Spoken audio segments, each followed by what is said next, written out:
Hi everyone, and congratulations on your new Apollo scooter. If you're watching this video, that likely means you're the proud owner of the new 2022 Apollo City. This video is intended to help you get set up and know everything there is to know before riding your scooter. So buckle up and let's get started. After taking everything out of the box and removing all the styrofoam, you should have one scooter, one charger box and charging cable inside, and your Allen keys or multi-tools. Now, because this is a pre-production unit, ours does not come with the multi-tool, so we will be using a 4mm and 5mm Allen key. You notice the handlebars come detached from the rest of the scooter with the brake handles loose. This is done to prevent damage during shipping and only takes a few seconds to set up. First, gently raise up the stem so it locks in place, being careful not to damage the attached handlebars. When the stem is fully upright, the two-step locking mechanism will ensure it stays upright, but be sure to secure it by locking the folding latch. Simply push it inwards and you're all set. When it comes time to fold the scooter down, push on the small orange button here and pull the tab outwards. Continue to pull down on the tab to release the two-step mechanism, which allows you to fold down the scooter. Now locate the two screws and ensure they're not attached to the stem before putting it together. They may be attached to the stem or they may arrive in a small bag inside your box. Then, grab both ends of the blue communication cable and gently attach them together. Be careful to attach the communication cable properly though. There is a small arrow on either end that should be pointing towards each other. Now that you have the cables attached, you can gently tuck them inside the stem. You'll notice the wires are wrapped around a small ring to protect them from getting pinched or bent. Once the wires are secured, you can attach the handlebars to the stem and reinsert the stem screws, being careful to attach both before fully tightening them. Once your handlebars are secure, you can now secure the rest of the handlebar attachments. Using the included tool, find a comfortable position for the brake handles and tighten the screws underneath, located here. You will need the 5mm Allen key for this one. Now, if your throttles arrive loose as well, you can tighten the small grub screw located behind each throttle using the included tool again, making sure they're in a comfortable position for your hands. Keep in mind though that once you're standing on the scooter, you will want the attachments to be pointing slightly higher for your own comfort. Alright, now that you got your scooter all set up, it's time to go riding, right? Well, not quite yet. Hold on to your horses because we need to cover some important details first, like how to operate your scooter safely. It's best to have your scooter elevated on a stand or on the box, as we will be performing some tests later on. Taking a look at your scooter's control panel, which is a fancy word for the handlebars, let's go over what each button does. Starting on the right side, you have your power button, right turn signal, and accelerator throttle. On the left side is the mode button, left turn signal, and dedicated regen brake throttle. Now let's power on the scooter by holding the power button for 2 to 3 seconds until the display lights up. You should see your speedometer, odometer, speed settings, and remaining battery levels displayed. Giving the power button a quick press will cycle through the 3 different speed settings, from Eco to Comfort, and finally Sport mode, which shows up in red. Pressing the mode button once will turn the lights on or off, and pressing it twice will switch between your trip odometer and your lifetime odometer. To engage the turn signals, simply press either button once and then press it again to disengage. The turn signals will emit a beeping sound so you know they're on. For more control over the scooter settings like the acceleration rate and power output, you can download our official Apollo app, available on both the Apple and Google Play stores. Okay, let's test the throttle and brakes now to ensure everything is in good working order. The throttles work progressively, meaning the further you press them down, the more power is applied. This is applicable for both the accelerator and the regen brake throttles. Starting with the accelerator throttle on the right side, slowly push the throttle all the way down and allow it to build up speed. Listen to your motor, or motors if you're the City Pro, and ensure they're working properly and not making any irregular sounds. Now release the accelerator throttle and push down on the regen brake throttle. You'll notice it stops very quickly while the scooter is elevated, but it will be a much smoother experience while riding.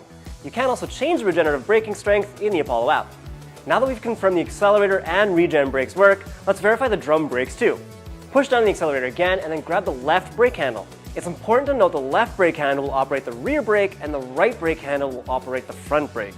If you have the single motor City, you can manually spin the front tire and grab the right brake handle to ensure it's also working properly. The benefit of drum brakes is that they require little to no maintenance and will provide consistent braking strength in a variety of situations. If you find the brakes are too strong or too soft, you can adjust them by simply twisting the metal knob at the end of the brake line on each drum brake. Turning the knob clockwise will shorten the brake line, giving you more braking strength, and turning the knob counterclockwise will do the opposite, and soften the braking strength if you find they're too sensitive. If you want to adjust your brakes even further, you can also adjust the line where it meets the brake handle. Turn both knobs counterclockwise to shorten the line, which gains more braking strength, and then spin the smaller part back towards the handle to lock it in place. Now that we've tested the scooter and verified everything is working properly, it's time to charge your scooter before your maiden voyage. Your city scooter comes equipped with a 3 amp standard charger, which will fully charge your scooter in about 4 to 6 hours. It's best to plug the charger into the wall first and then plug the other end into the scooter. Using one hand to hold open the spring-loaded latch, you can gently insert the charging cable into the scooter. The plug is designed to connect no matter which way it's turned, so no more searching to carefully line up the charger. When the scooter is plugged in and charging, the light on the charger box will show red. And once the scooter is fully charged, the light will turn to green and the charger will shut off. It's okay to leave the scooter plugged in overnight due to the smart charging capability, but it's very important not to leave it plugged in long term. Now that your scooter is charging, this is probably a good time to download the Apollo app if you haven't done so already. There's even a QR code on the scooter and the manual to bring you directly to the download page for the app. Complete the setup process and start your account. That way, when your scooter is fully charged, you'll be all set and ready to go.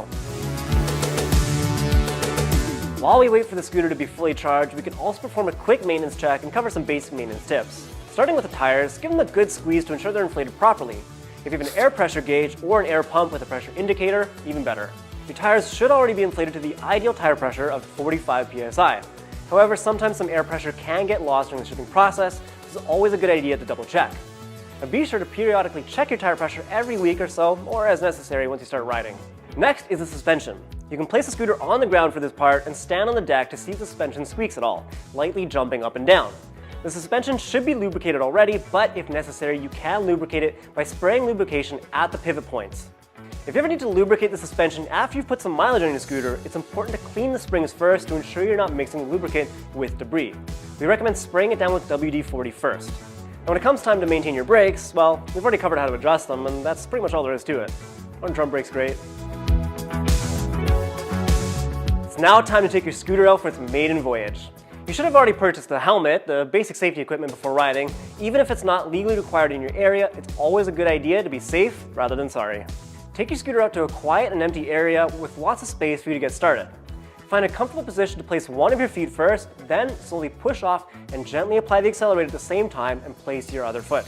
The scooter is in zero start mode by default, meaning you don't have to push yourself forward to get moving, but it is best to do it this way until you can find your balance and feel comfortable riding the scooter. Pushing off also helps maximize your range, as the scooter doesn't use as much power to get started. If you want to permanently change to kickstart mode, you can also do it within the Apollo app. Now that you're on the scooter and slowly riding around, you can get a feel for the brakes and determine if they're calibrated to your liking. While riding, you can press the power button to cycle through the different gears, or speed limiters, to find a speed you're comfortable with. And that's all there is to it. You have successfully set up your brand new Apollo City. We're very excited for you to experience this brand new scooter, and if at any point during the setup process something did not work properly for you, or if you just have more questions, please reach out directly to our support team via our website. You can also find more information on your scooter in the scooter manual provided in the box. Thank you all for watching and for your support. We hope you found this video helpful, and as always, ride safe.